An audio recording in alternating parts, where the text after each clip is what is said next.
Nagbabalik ang Sapul sa 5, pero bago lahat, gusto kong batiin yung ate ko na may bibiyahe ngayon pabalik sa UK ng happy trip. Te, ingat kayo sa biyahe at size 8.5 yung sapatos ko, huwag nakakalimutan. Ay, katatapos lang ng holidays at sigurado ang mga ugat-ugat ninyo, kasukan ay punong-puno ng mga taba-taba, mga sisig, mga lechon, mga queso de bola, mga hamon. Kaya ngayon, eating healthy tayo ngayon mga kapatid. At para ituro sa atin ang mga masasarap ng mga recipes na napaka-healthy, ay ang ating magiting na mangingibig mula Nueva Ecija, si Chef Francis Tolentino, not the MMD Chairman. Chef, Happy New Year, Chef. Morning. Kamusta New Year mo? Okay naman, Lourdes. Oh? Masaya. May alak ka pa. Hindi po yung may alak. Masaya naman? Masaya. Naman. Kumpleto naman daliri mo. Kompleto naman. Wala naman nabawasan dyan. Ayos. Ako rin, kumpleto. Tsaka yan, oh. Okay, Chef, ano ba lulutuin natin ngayon? Ito, dalawang dishes yung gagawin natin ngayon, Lourdes. No?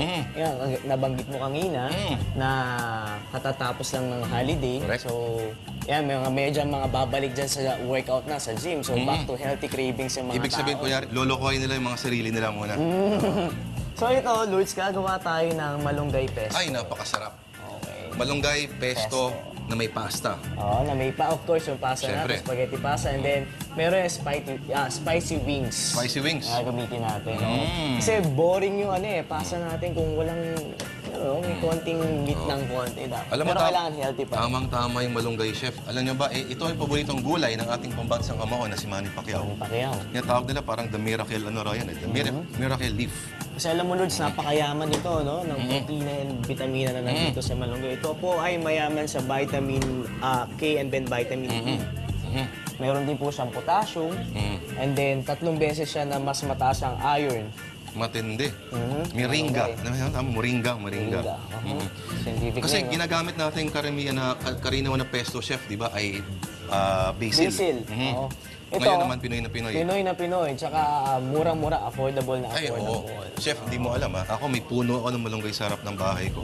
At walang gumagamit. Ano ba mga luto sa malunggay ang karaniwang ginagawa mo dyan? Munggo lang, Lourdes? Chef. Munggo lang, no? Munggo lang. Medyo malungkot. Sa mais ka nahalo mo. Ako Mais? lumaki ko sa ganyan Oh? Oo. Yung sa ibang mais trip yun, na, ginisang mais na merong ground pork or ground beef tapos sa haluan ng malunggay. Sige, Okay subukan din ko yan. O, Game Chef, anong nga? So, una natin gagawin, Lourdes, gagawin natin yung sauce ng peso. So, pagkita Sige, natin sige. sa ating mga manonood kung paano ginagawa Sa ang ating sauce ng bagong-bagong blender, pakita po natin, latest model po ng blender. Bagong labas lang. peso. Lourdes, pakicheck mo nga, baka hindi na gumagana. O baka iba, baka ano pa yan 110 pa yan, Chef. Okay. Lagyan natin itong ating malunggay. Malunggay, syempre. Na mayaman sa potassium, iron.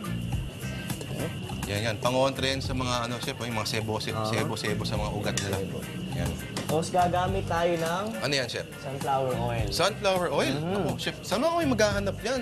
Hindi, ito usually nakukuha to sa supermarket lang eh. Okay. Alam mo, sa palengke, dyan, marami dyan. Chef, bakit kailangan sunflower oil?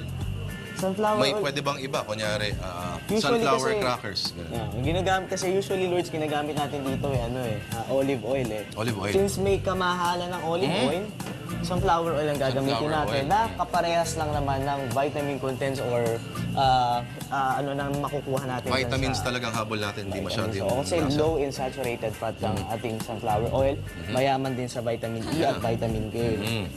So, sasabihin natin siya. Chef, paano pag wala silang blender sa bahay? Gayatin nila na ano. Gayat na lang. Pwede rin. No? Hindi natin yung Utusan nila garlic. yung mga anak nila magpupukpok. At hinaluhan po natin ng Garlic. bawang. Yan. Lagyan na rin natin ng Asin. konting salt. Mm. And then, ang ating paminta. Paminta. Okay. Ito ang ating peanut. Instead na gagamit tayo, Lourdes, ng Pine nuts. Pine nuts.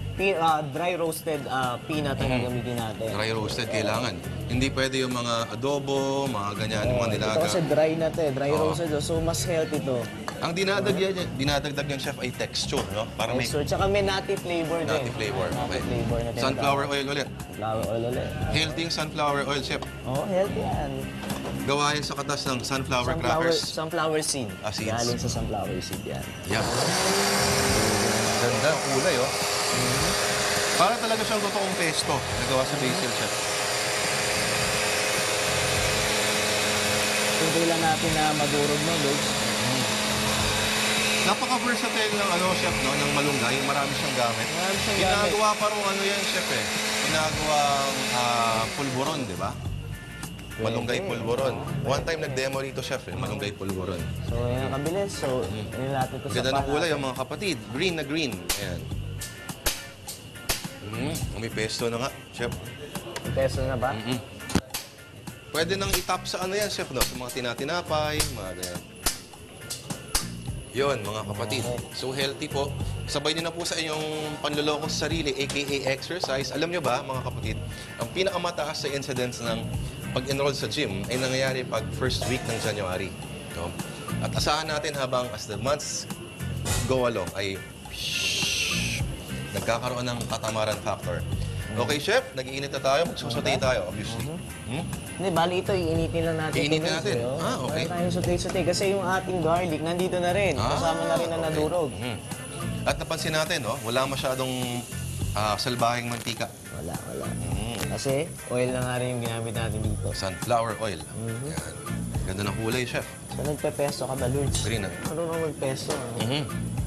Ako, chef, hindi ko na pinapahirapan sarili ko. Bumibili na lang ako. Okay. Mahal. Bango.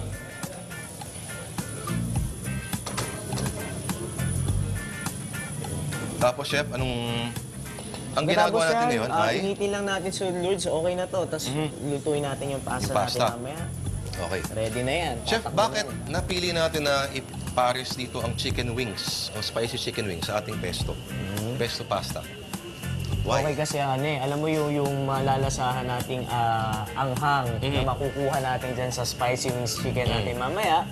Tapos dito sa, alam mo yung natin, and then medyo lasang dahon o earthy Nagko-complement flavor, sila. nagko-complement sila together. O sige, sa ating pagbabalik, gagawa po tayo ng spicy chicken wings pero babalik muna kay studio para magtalo. Dahil malamig ngayon, naghanda kami ng pampainit. Pero walang kinalaman talaga yun. Actually, ang hinanda namin ngayon ay malunggay, pesto, pasta na may spicy chicken wings. Saktong-sakto yung spicy chicken wings kasi malamig ngayon, so maanghang. No?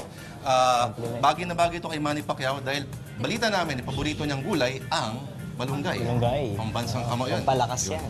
Sige, ngayon ihuhusgahan na natin to. Husgahan na yan. Sige, Chang, Sean, ano bang ano? Natin si Miss Ami. Sige. Ang ganda, kitang-kita natin yung... So, ang ginawa lang po natin sa malunggay ay binlender natin. yung Nilagyan ng malunggay, bawang, garlic, sunflower oil. Sunflower oil. Ano pa yan, chef? malunggay, garlic, Okay. then nuts, salt Nuts. and pepper. Imbes na pine nuts ay roasted peanuts ang ginamit natin. Peanuts natin. Dry roasted dapat para mas healthy. Siyempre. At ang kamay na nakikita niyo po ay kamay ni Chonky Bench. Mabuhok na kamay. Aba? Kung ako, sorry kakamayin ko na lang to. Harap! Pinakamasarap po na Si part ng Erwin, manok tingnan mo, ay tingnan ang mo. pak-pak. Ito po, Kinuha ko yung isang malaki. pinalot natin sa breading at ginawa natin ng hot sauce. Masarap. Essential sauce. Ito. Beer na yung kulang, oh. Maganda. Hindi ka nagbibiro, mga hanga. Oo, So, siya pwede na. mo Sabi mo mag-ready ka, di ba? Pang pesto, Yeah, pang pesto. style. Pero hindi lang siya basta anghang kasi malakas rin. Very Filipino Kala natin. sa amin bawang. Yung Worcestershire sauce. Hindi, tsaka yung dami ng keso. Yes. Ang sarap. Balancing. Sunflower oil, Chang. Kaya Sunflower oil, napaka-healthy. bagay na bagay ngayon kasi katap Mayaman sa vitamin E. Yeah. May puro sisig, puro ulo, puro lechon ng baboy yung mga ugat-ugat natin. So, Wala ba to? back to healthy cravings tayo ngayon. Very good. Sarap. Chef, yung ano ba yung 1 cup of rice, ano yung katumbas nito? Siguro sa pasta. Sa pasta, kalahati lang. Kalahati lang. Kasi mas mabigat ang pasta kaysa sa rice. Medyo Mas mataas ang sugar ng rice kaysa pasta. So ideally kalahati lang Kalahati cup na. no, na pasta. Oo, naka 1 cup ka na nun. Ay, hindi aabot sa bituka yun. Ha? Hanggang ano lang. Hanggang esophagus lang. So dapat ulaman ba to? Tama Ito, yung ulaman sa kanin. Chef, magkano ulit cost per serving nito, Chef? 60 pesos tayo palagi sa cost per serving. Pero kung sakto to. 50 pesos.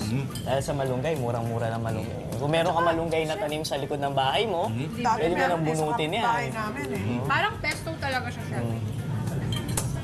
Yung nuts na lasaan ba? Bumati ka naman yung mga fans mo sa Nueva Masarap Ecija. yung nuts. Yung mga customer namin dyan sa Nueva Ecija. Tsaka si ano, yung number 1 fan mo, si Joey Francisco. Yun, no? Sir Joey. Tiran mo naman siya ng ano. Happy Oo, morning, Teso. mga May kapatid. niready tayo dyan para kay Sir Joey. Ay, nalaglag. Enjoy ka dyan, ah. Oo nga. Ngayon, dahil kumain tayo, tuturuan ngayon tayo nila, Lia at ni Mike, kung paano sunugin itong mga calories na to. Si Attorney Mike?